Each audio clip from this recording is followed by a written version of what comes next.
कभी में तू मैं नहीं होता, ऊंची आवाज में भी बात नहीं करता। गांव के लोग उनकी बड़ी प्रशंसा करते हैं। काफी समय बीता। एक दिन पड़ोसी ने देखा कि दोनों पति पत्नी किसी बात को लेकर के ऊंची आवाज में बात कर रहे हैं, मानो जैसे झगड़ा कर रहे हैं।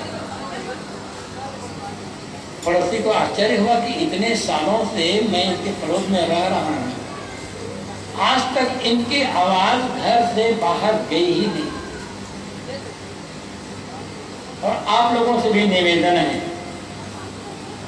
यदि अपने घर की इज्जत बचा कर रखना चाहते हैं तो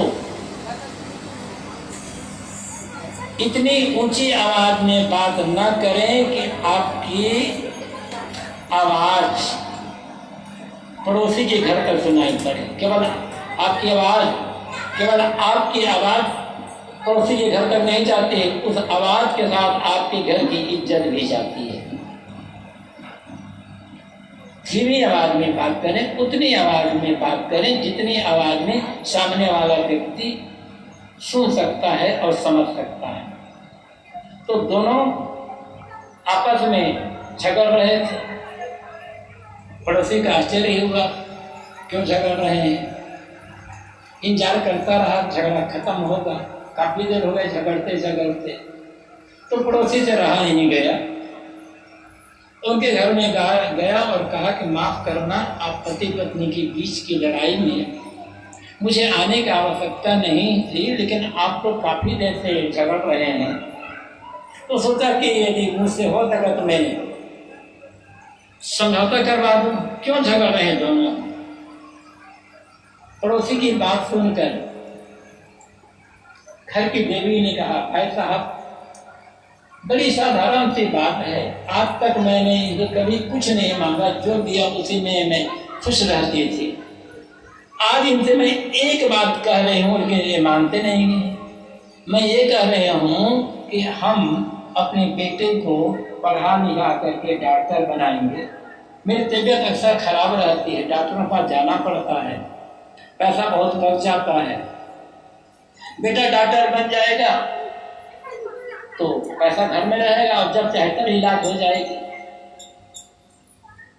उसकी बात सुनते हुए उसके पति कहते हैं, ये कभी नहीं होगा मेरे जीते जी। मैं तो अपने बेटे को पढ़ा लिखा कर वकील बनाऊंगा। आजकल मुकदमा बहुत बढ़ गया है, प्रॉपर्टी का झगड़ा है, इनकम टैक्स का झगड़ा है, सेल टैक्स का है। बेटा वकील बन जाएगा तो वकीलों चक्कर नहीं लगाना पड़ेगा।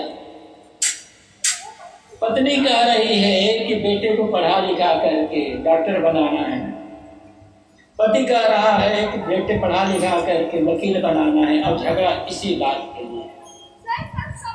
दोनों की बात सुनकर पड़ोसी ने कहा, डॉक्टर का काम भी बढ़िया है, वकील का काम भी बढ़िया है, आप दोनों की अपनी अपनी इच्छा है।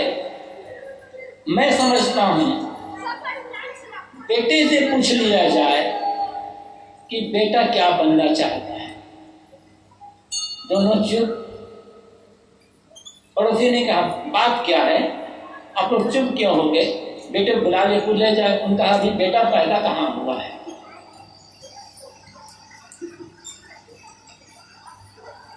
बस बेटा पैदा नहीं हुआ है, झगड़ा शुरू हो गया।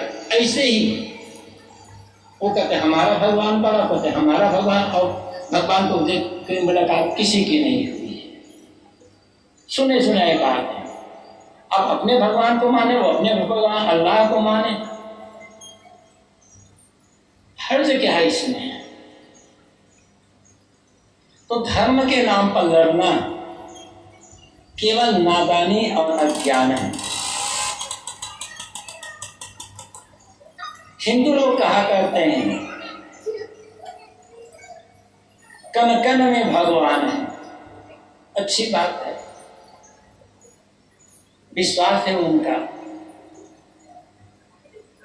मुसलमान कहते हैं जर्रे जर्रे में खुदा है।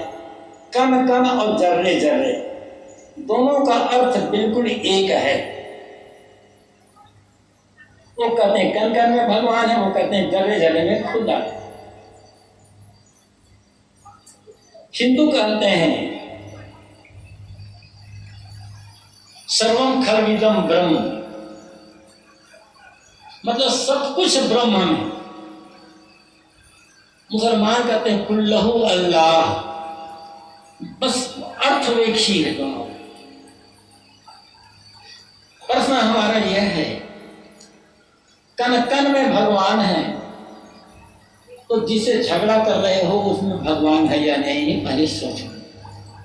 या तो ये मानो कि उसमें भगवान नहीं है।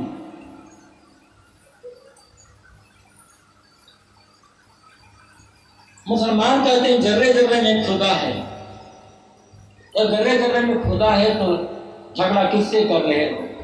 या तो ये मानो कि जिसे झगड़ा कर रहे हो उसमें खुदा नहीं है। जब कण कण में भगवान है, जर्रे जर्रे में खुदा है, तो किससे लड़ोगे? किसको गाली दोगे? जिसको गाली दोगे उसमें भी खुदा है, भगवान है। किसे धोखा देगा, जिसे झूठ बोलोगे उसमें भी भगवान है। फिर किससे झूठ बोलो? यदि इस एक बात पर विश्वास हो जाए कि कण कण में भगवान है, जर्रे जर्रे में खुदा है, इस पर पूरा का पूरा विश्वास हो जाए, तो लड़ना झगड़ना, झूठ छल कपट धोखाधड़ी, इस सब के सब खत्म होगा ही नहीं। जीवन में इतना परिवर्तन आ जाएगा, किंतु जीवन में परिवर्तन नहीं करते हैं लोग, केवल शब्दों को लेकर के लड़ते रह जाते हैं। और जहां लड़ाई है, झगड़ा है, वहां धर्म कहाँ है? धर्म का काम है लड़ाई और झगड़ा को समाप्त करना। जब किसी मंदिर मस्जिद को लेकर भी झगड़ा है तो धर्म नहीं है, राजनीति है। वोट का चक्कर है, कुर्सी का चक्कर है। देखो चुनाव आ गया है, लोकसभा का चुनाव होना है, आप जिसको वोट देना चाहें उसको वोट दें। मैं किसी राजनीति का पक्ष नहीं लेता, क्योंकि भाजपा वाले भी हमारे भगत है, कांग्रेस वाले भी भगत है, समाजवादी पार्टी वाले भी भगत है। हम साफ कहते हैं हम किसी भी पार्टी का पक्ष न तो विरोध करेंगे और न ही समर्थन करेंगे। आपकी मर्जी, जिसको वोट देना चाहे तो।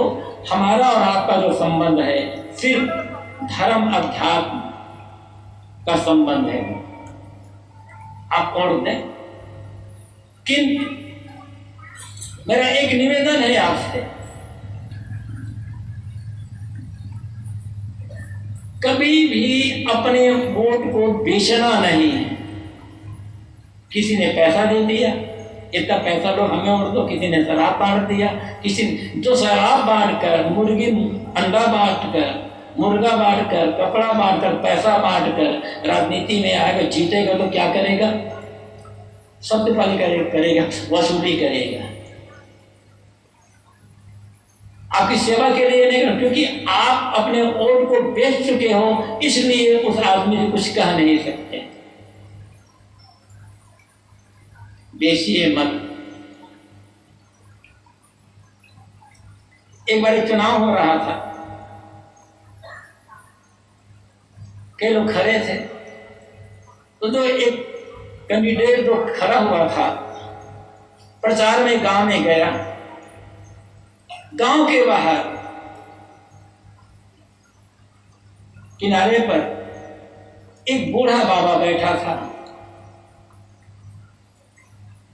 जो कैंडिडेट खड़ा था गया, बूढ़े बाबा को प्रणाम किया और कहा, बाबा ये 1000 रुपया रख लो और अपना वोट मुझे ही देना। बूढ़े बाबा ने देखा और कहा, भैया 1000 रुपया लेकर मैं क्या करूंगा, खर्चा हो जाएगा। देखते हो मैं बूढ़ा हो गया हूं, अकेला हूं, मेरे आगे पीछे कोई नहीं है, 1000 रुपये कब तक चलेगा आपका? ऐसा करो, आप अपना वोट चाहते ही मैं आपको वोट दूं, तो मेरे लिए एक गधा खरीद करके ला दो। गधा रहेगा, उसे गधे किराए पर दे दूंगा, गधा सामान होता रहेगा, कुछ मजदूरी में पैसा मिल जाएगा मुझको, उसी से मेरा जीवन चल जाएगा। मुझे पैसा नहीं चाहिए, एक गधा खरीद करके दे दो। अब क्या करता है?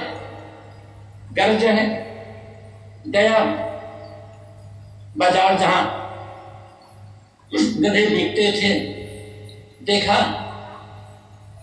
गधे पर, मतलब बूढ़ा से बूढ़ा गधा, कमजोर से कमजोर गधा भी देखा कि 5000 से कम में तो कोई गधा मिल नहीं रहा है। लौट करके आया, कहा बाबा क्षमा करना, गया तो था आपके कहने पर गधा खरीदने के लिए, लेकिन 5000 से कम में कोई गधा मिल ही नहीं रहा है।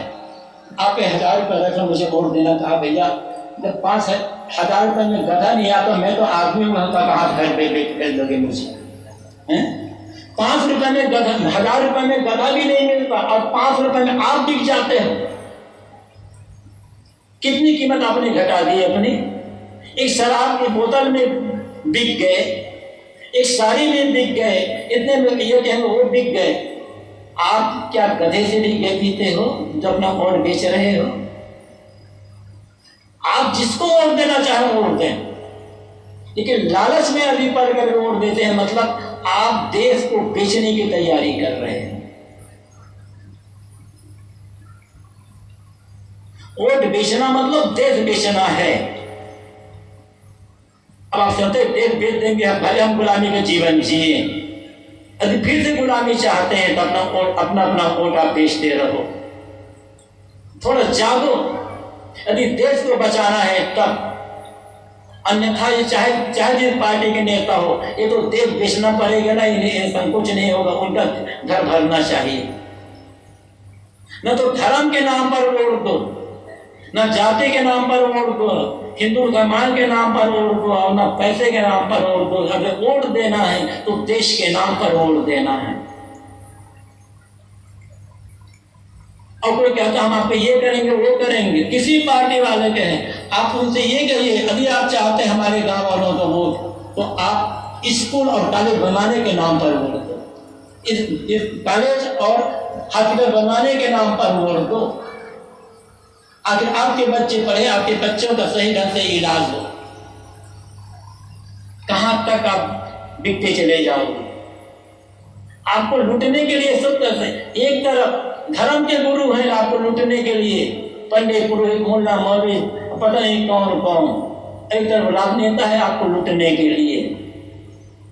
दोनों तरफ से आप लूटे चले जा रहे हो। कब तक?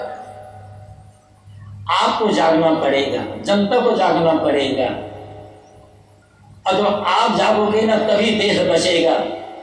इन नेताओं पर विश्वास नहीं किया जा सकता, मजबूरी है, वोट देना पड़ता है, लेकिन सोच समझ करके वोट देना। बात में ये कह रहा था कि धर्म के नाम पर लड़ना, जाति के नाम पर लड़ना, समुदाय के नाम पर लड़ना, हिंदू मुसलमान के नाम पर लड़ना केवल नादानी है। और लड़ने वाला किसी भगवान का भगत नहीं हो सकता है, लड़ने वाला शैतान का भगत होगा। बात में ये कह रहा था, शब्द है बस। तो बात तो मैंने यहां से की थी, हमारे जीवन के दो पहलू हैं, दो पक्ष हैं, व्यवहार का पक्ष, परमार्थ का पक्ष। शरीर का जो पक्ष है